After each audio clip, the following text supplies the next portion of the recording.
ये कुंभ का आयोजन, महाकुंभ, हमारे हिंदू परंपरा के तहत हजारों साल से होता आया है। साधु संत ऋषि मुनि जिन्हें हम कभी नहीं देख पाते हैं, वो वहां पर प्रयागराज में आकर के न केवल वहां पे पूजा पाठ या जो तिथियां होती हैं उस दिन स्नान करते हैं। लोग दान देने, लोग गंगा में स्नान कर करके, संगम पे स्नान कर करके पुण्य के लिए, और तमाम आयोजन होते हैं। वो साधु संत ऋषि मुनि जो हम कभी नहीं देख पाते हैं, वो महाकुंभ के समय पर आकर के कम से कम हम लोग को दर्शन करने का मौका मिलता है। उनके आने से महाकुंभ की शोभा बढ़ती है। जिस तरह की व्यवस्थाएं हैं उसको लेकर 3 लोगों की मौत भी हुई है सर उसमें। ये समय उस चीज का नहीं है, लेकिन इतने संसाधन होने के बाद अगर कमियां रहती हैं तो कहीं ना कहीं कोई सवाल खड़ा करता है।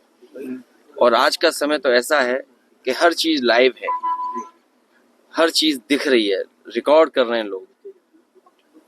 हमें उम्मीद है कि सरकार उन तमाम कमियों पर ध्यान देगी और उन चीजों को सही तरीके से इंतजाम करके, क्योंकि अभी बहुत दिन महाकुंभ को चलना है, हमें उम्मीद है सरकार उन तमाम कमियों को दूर करेगी। सर आप उत्तराखंड में यूसीसी लगने जा रहा है इसी महीने माँ से। गंगा हरिद्वार से लेकर के और आखिरी कलकत्ता, वेस्ट बंगाल, वहां तक गंगा माँ बह के जाती हैं। और जो माँ गंगा में जहां डुबकी लगाना चाहे लगा सकता है।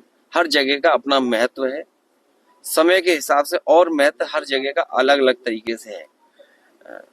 कल जब मैं यहाँ आया, महासंक्रांति थी, इसलिए मैंने कल ही यहाँ पर माँ गंगा के स्नान किया।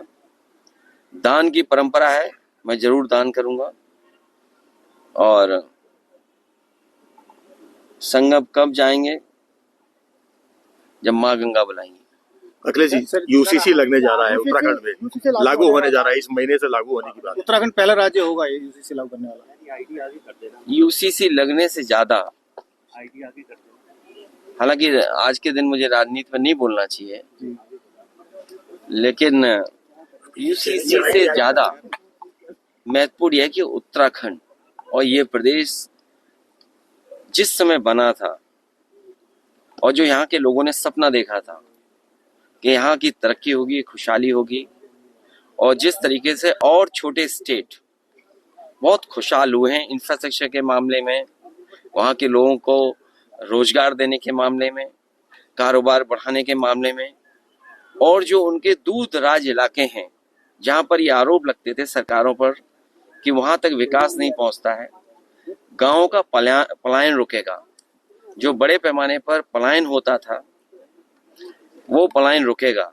लेकिन यदि हम पीछे मुड़ करके देखते हैं, कुछ हिस्से में खुशहाली तरक्की दिखती है, लेकिन बहुत सारा हिस्सा ऐसा है उत्तराखंड का जहां पर अभी भी विकास नहीं पहुंचा है जो सपना देखा था।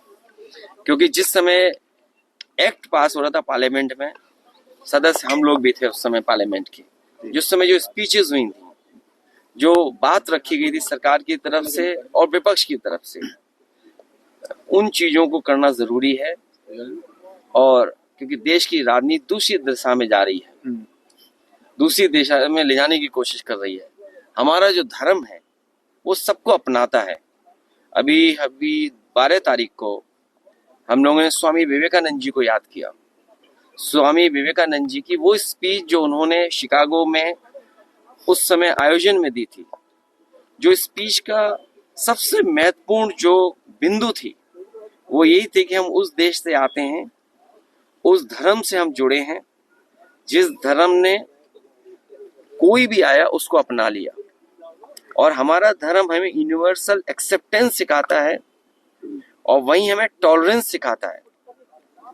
यूनिवर्सल एक्सेप्टेंस हमारे धर्म की सबसे कीमती चीज है, उसको हमें किसी भी तरीके से खो नहीं देना है। यही हमारे भारत की पहचान है कि जो हमारे बीच आया, जो यहाँ रहा, वो हमारा अपना हो गया। लोकसभा चुनाव में गठबंधन